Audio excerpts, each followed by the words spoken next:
In the shadowed hills of Wallachia, where fog rolls like spirits across blood-soaked ground, a name once echoed in the nightmares of armies. Vlad. They called him many things: Voivode, Dracula, the Impaler. But I knew him as a man shaped by rage and ruled by fear. Far away in the heart of a rising empire stood another name etched in destiny: Mehmet, Fatih Sultan Mehmet, the conqueror. A ruler not of fear, but of vision, of order, and fate set them on a collision course that would echo for centuries. I tell you this story not from the pages of a dusty chronicle, but as a tale carved into the bones of the earth, a battle of minds, of blood, and of two unrelenting wills. Vlad was no ordinary prince. He was born into cruelty, raised in shadows. As a boy, he was given to the Ottomans as a hostage, a political pawn. And yet, behind his silent eyes, he watched, he listened, he learned. He studied the discipline of the Ottomans, the structure, the language. But inside him burned a hatred that would one day consume kingdoms. Years passed, and he returned to Wallachia not as a boy, but as a blade, sharpened, ruthless. He ruled not with law, but with terror. His justice was impalement. His courts were forests of corpses. He didn't just punish crime, he made examples. Thousands left rotting on stakes that blackened the skies. To his people, he was a monster, or a savior. To his enemies, a nightmare.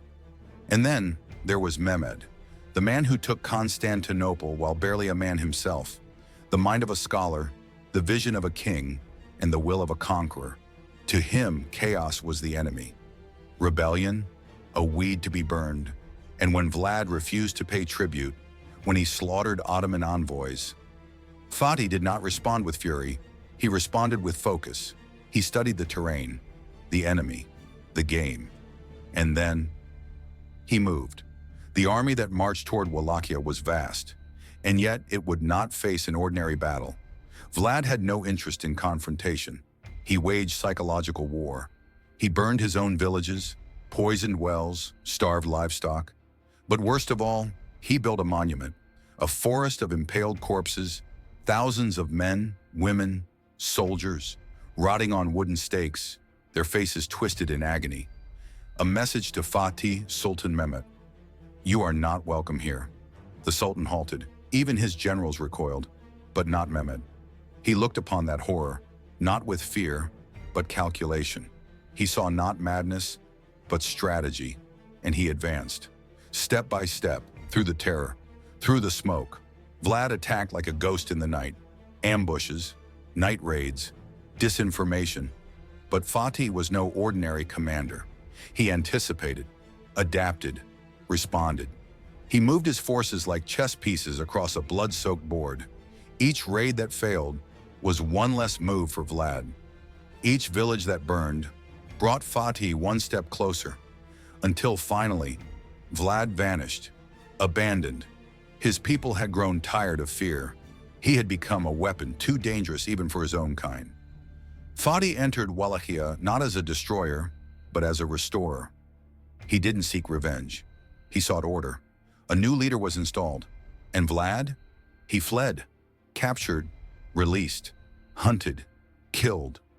His head, they say, was sent to Istanbul, but his legend never died. Today they still tell stories of Vlad the Impaler, of how he fought giants with nothing but terror, of how he became the inspiration for vampires, for darkness. But listen closely, and you'll hear the whisper of another name: Mehmed, the conqueror. He did not build towers of bodies. He built an empire. He did not crave fear. He commanded respect. He turned rebellion into silence, and chaos into legacy. In the end, it was not the impaler who endured. It was the builder, the scholar, the warrior, the visionary. This was the war of shadows and swords, and this is the tale of the Sultan and the Impaler. Remember it, because history always chooses its survivors.